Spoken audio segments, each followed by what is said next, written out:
Just finished watching some college hoops. Watched a couple interesting matchups today. For the record, I like the sport of basketball. I've attended 2 college basketball games this year, plan to go to more, and I used to watch the NBA quite regularly. Started watching in about 2003, 2004-ish, around that time. I attended a couple games. I don't have an NBA team in my city. I went to Atlanta to watch the Hawks when Dwight Howard, J.J. Redick, Gilbert Arenas were on the Magic, Joe Johnson, Josh Smith. And then a couple years later, I went to Indianapolis to watch the Pacers when they had Lance Stevenson, Paul George, Roy Hibbert.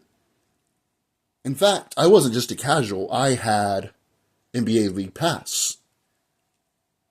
I was working nights at the time, and when I arrived back home, I would watch the games on replay. I didn't want to know who won. I wasn't just someone who would watch the playoffs. I was a hardcore NBA fan. I am still a fan of basketball. All that being said, the modern 2025-2026 NBA is a boring product. It's not interesting. It's not captivating. I wouldn't say it's trash because the athletes are still spectacular. I wouldn't say anything about their abilities. But there are reasons why the NBA is losing popularity in the United States. As someone who watched from 2004-ish all the way until around 2016, 2017, right before LeBron joined the Lakers around that time, I can attest that me and a plethora of my friends have commented how it's just a boring product. It's not interesting, it's not captivating, and there are a couple of reasons for that.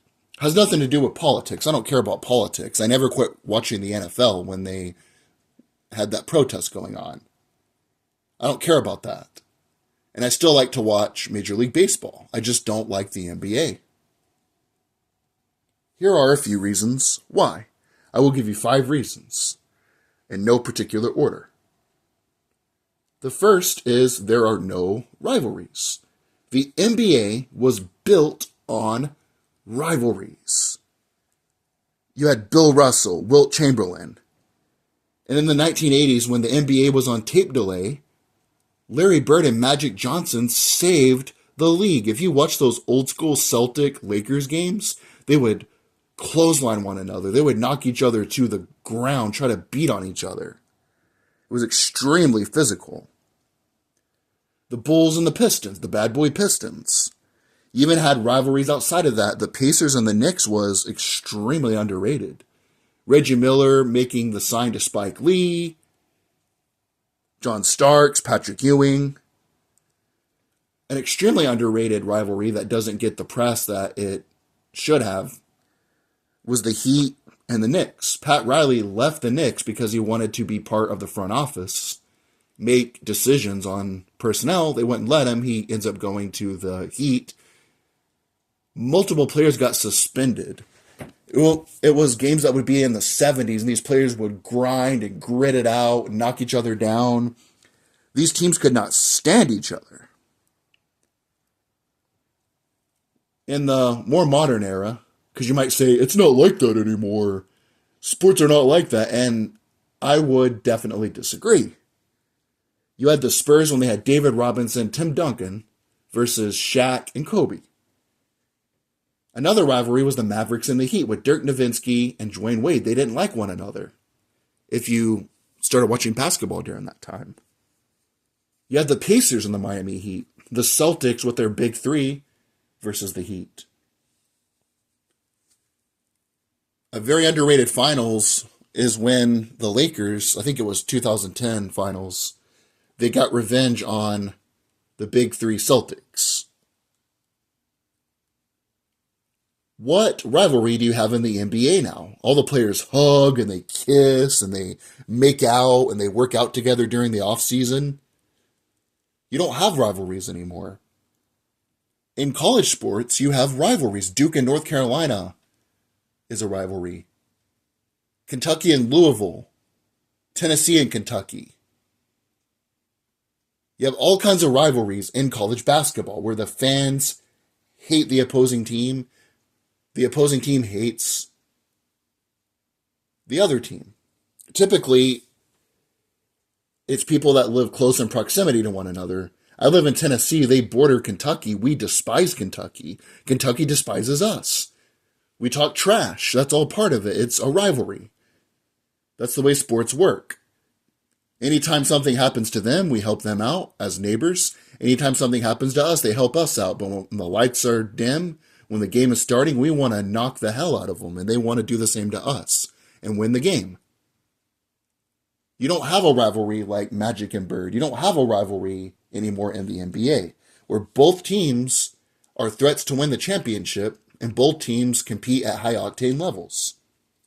Sports are not interesting when you don't have rivalries. Number 2, everyone plays the same offense. It's called 5-out. Every single play style is homogenized.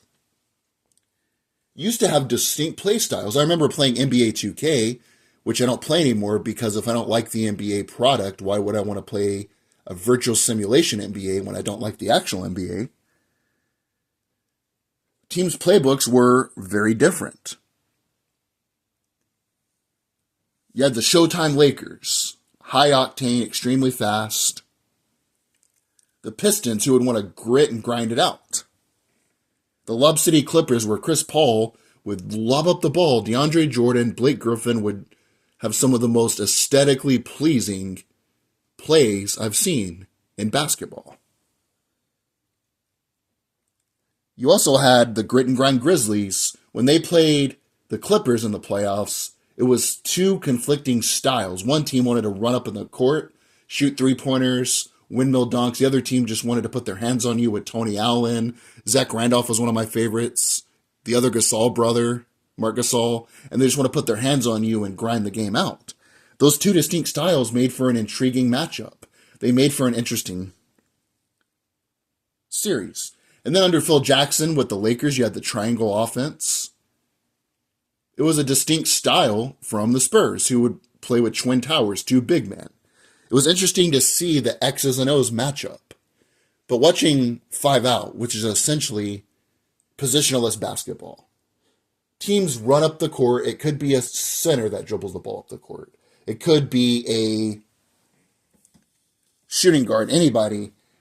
And it prioritizes shooting three-pointers or layups or dunks right at the rim. All these nerds who could not even jump over a piece of toilet paper that looked like Steve Urkel have convinced people, did you know, and this really started with the Rockets and Daryl Morey when they had Chris Paul, did you know that if you shoot 40% from 3, that's equivalent to shooting 50% from 2? And they've just made the game so boring. And that in turn has made every single team prioritize spacing the floor rather than having distinct play styles. This conversation is circular. Everything kind of goes together, which goes back to too many three-pointers. I can make three-pointers in my driveway, and I'm a 6'1" guy who can't even jump over a piece of toilet paper on the ground. I would trip over a banana peel like real-life Mario Kart. I can hit three-pointers if I'm wide open. A good high school player can hit wide-open three-pointers. It's not that interesting to watch players shoot three-pointers all the time. You used to have three-point specialists, distinct types of role players. You would have sharpshooters like Kyle Korver, Anthony Morrow, Ray Allen. Ray Allen was more than a role player, but he was a distinct three-point specialist. Boobie Gibson, who was on the Cavaliers for a while, these players were three-point specialists. It was a distinct role. Then you had players like Tony Allen who were defenders. You had players like PJ Tucker, who were defenders. You had distinct different types of players. You had enforcers like Charles Oakley. Now, because the playstyle is so homogenized, every player plays the same, and that's not fun to watch. Zach Randolph would not play in today's game because he can't hit enough threes, and he's not big enough. Speaking of which, in the 2010 season, the Orlando Magic, their game plan was to throw the ball down low to Dwight Howard on the post, in the post.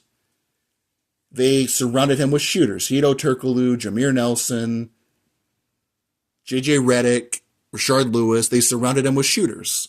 You know how many three-pointers they attempted per game in 2010? 25.5. This season, Golden State, who no longer has Kevin Durant or Klay Thompson anymore, they have Jimmy Butler, and unless something's changed, I've not followed the league very closely. Jimmy Butler's game is not three-point shooting. His game is mid-range shooting. They're shooting 43.9 threes per game. I remember when the New York Knicks, with Carmelo Anthony, Steve Novak, J.R. Smith, Jason Kidd all of a sudden became a sniper from three in his old age. They shot 27.7 three-pointers per game, and they made the most in NBA history. People were like, whoa, man, look at them. But now, and that was a different play style, you had them play the Pacers. The Pacers wanted to play lockdown defense. But now every single team wants to shoot threes and threes and threes. There's nothing aesthetically pleasing about players shooting threes. I would rather watch Shaquille O'Neal take the ball and slam it with no mercy on somebody. Watching Dirk Nowitzki with his fadeaway shot. Kobe Bryant with his step back. Michael Jordan would shoot off the dribble, make moves to shoot. Kareem Abdul-Jabbar's skyhook. You can't tell me watching a player shoot a three-pointer, I don't want to pick on anybody particularly, is more aesthetically pleasing than Kareem's skyhook. It was interesting watching teams strategize the mid-range game. Now it's either a three-pointer or it's just right at the rim. You don't have creative mid-range shots anymore. Steph Curry is the most revolutionary player ever. He completely changed the game. The way he was able to shoot threes, shoot off the dribble. People used to claim, oh, you can't win with a scoring point guard. That used to be the belief when Steve Nash with the Suns failed to reach the finals. But now that's been shown to be nonsense and asinine. You can win with a scoring point guard because you don't have you don't have pass first point guards anymore. Now you have people like Kyrie Irving, you have people like Steph Curry, whose primary role is to score. But that makes the game boring. Watching a 7-foot player shoot a three to me is just not interesting. I'm 6'1". If I was blessed with the genetics to be 7 foot, I wouldn't be shooting three-pointers. Just saying, it's just not interesting to watch. And we're supposed to be so impressed, like, oh, the game is so skilled. It's just players never been this skilled. You're telling me, if Larry Bird had a workout regiment, because during that time, players did not have nutritionists, they didn't have chefs that would cater to them. Larry Bird would drink beer and go work on his farm during the off season, mowed his own grass. You're telling me if Larry Bird did not have the same nutritionist that LeBron has, he didn't take care of his body the same way, that he wouldn't be as skilled. Larry Bird would have been a hell of a three-point shooter, and he still was, and they didn't practice the three-point shot. You're telling me that Magic and Bird and all these guys, they're not as skilled as these newer guys. Give me a break. I'm not saying they're 100 times better, but take Larry Bird, give him a modern workout regimen, lift weights, have a nutritionist, and then let me see what he can do. Same thing with Magic Johnson. But I digress. The third reason, load management. If you're not interested in playing, why should I be interested in watching? If you're not interested enough to play the game, now I understand injuries happen, I understand suspensions happen, I understand things outside of your external control may transpire. However, if you're fully healthy and you don't want to play, why would I want to go watch you play? When you don't want to play the game, I'm supposed to be interested in the game. No other sport does that. When I go to college basketball games, if the players are healthy, I know they're going to play. If you don't have an NBA team in your city. If you have to travel, I have to travel 3 hours away at minimum, which means I have to take time off of work or I have to take my entire weekend, have to pay gas money, have to drive, have to pay for a hotel, have to pay for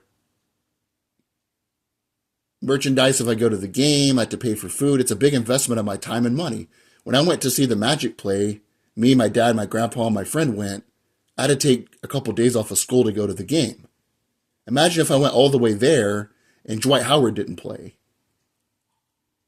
Why would I want to travel all the way to Charlotte, for example, and LaMelo Ball might not play? Why would I want to travel all the way to Atlanta and their top performers don't want to play just because they feel like setting out? There was a story, and I don't remember the whole optics behind it or how it transpired. When Jimmy Butler was on the Heat, someone flew in from a different country to watch the Heat play, and Jimmy Butler sat out. They ended up making it right. They ended up paying for the kid to have free tickets, and he got a jersey or something of that nature.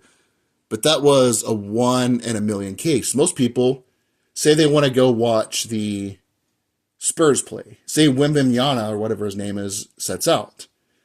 Your Christmas present is to go watch them play. You have to pay for all those things, all that time, and they set out. What's the purpose of going to watch them play? And basketball, more than any other sport, is built on stars. People want to watch LeBron. They want to watch Anthony Edwards. They want to watch Jokic. Unlike baseball or football, where you can win without a star player in some cases, basketball is all about the stars. It always has been. It always will be. It's definitely built on individual accolades. And last but not least, no passion at all.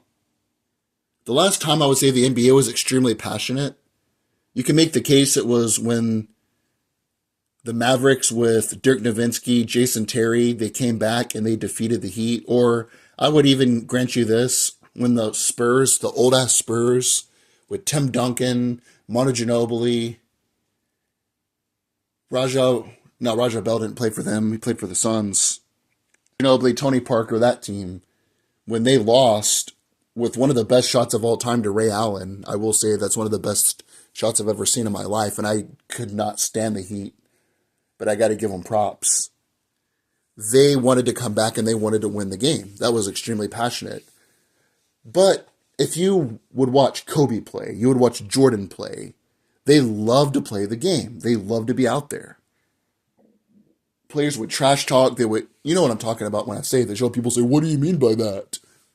If you watch a game from the 90s, even the early 2000s when Kobe played, I was watching when the Lakers were playing the Wizards with Michael Jordan. They were getting pounded. Kobe Bryant was getting pissed off in the second half, and Shaq was hurt this game. I watched this game on YouTube. Kobe ran through a screen, and he got a foul. Because every time they would set screens, he would try to ram through it because he was getting pissed off his team was losing. He was showing some fire. He was showing some passion. He was showing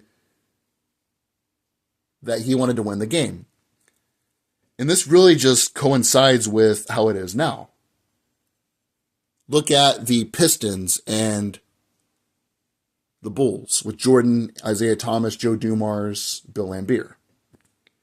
But a big contrast, because I try to stick to things that I've actually watched live so I can keep things in proper context. Because a lot of people aren't going to realize that for a period of time, Kobe Bryant was the most hated player in the league. But because of his unaliving and because of what came after him, he's now going to be beloved. People don't speak an ill word about him because when somebody is unalive, they become legendary. People that grew up during the time I watched remember when Kobe Bryant, especially after it was looked at he pushed Shaq out of town, was extremely disliked. On Christmas Day, I remember when he went to the Heat. It was the Heat and the Lakers Christmas Day. I think it was 2004 maybe. Yeah, 2003 was the last finals they lost. 2000, might have been 2005. Yeah, it was 2005 because that's the year that they won the finals. Around that time, give or take. Shaq came back to LA and Kobe went right at him and that game went into overtime. You don't see that anymore. Shaq and Kobe went right at each other because they wanted to prove they were the big dog. They wanted to prove they were the numero uno, number one. And that was kind of how it went.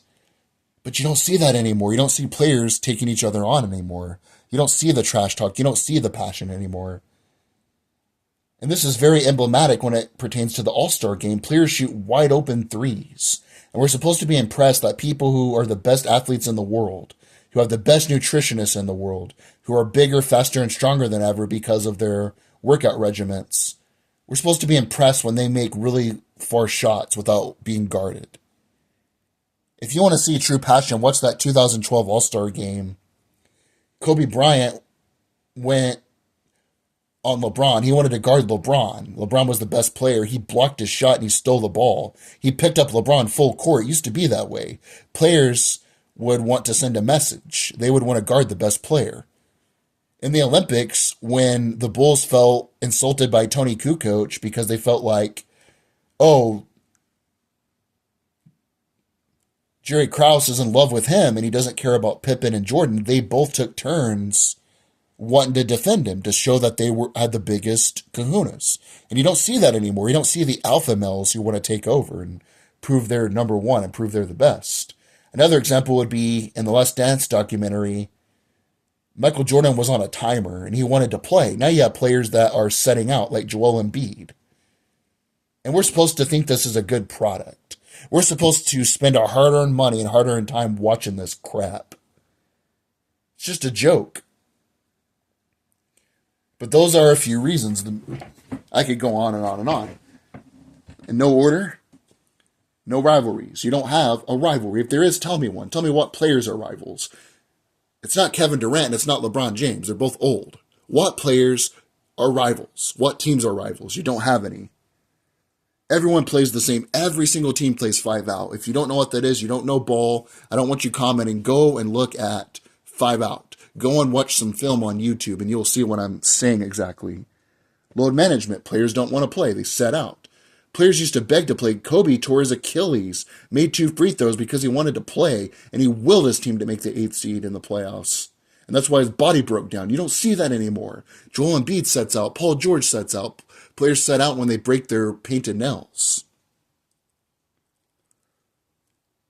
Every team shoots threes. I'm supposed to have fun watching a 7-footer like Jokic shoot a 3-pointer when I can do that. And there's no passion. No passion, no rivalries. Every team plays the same. The NBA is a boring product. It's the most boring it's ever been. And again, I'm not saying the players aren't skilled.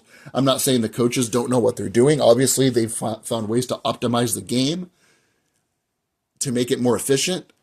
But the product is stale, the product is lackluster, the product is boring. And I don't think I'm the only one.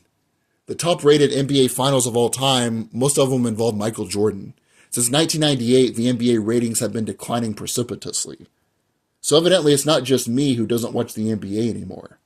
It has to be a plethora of people.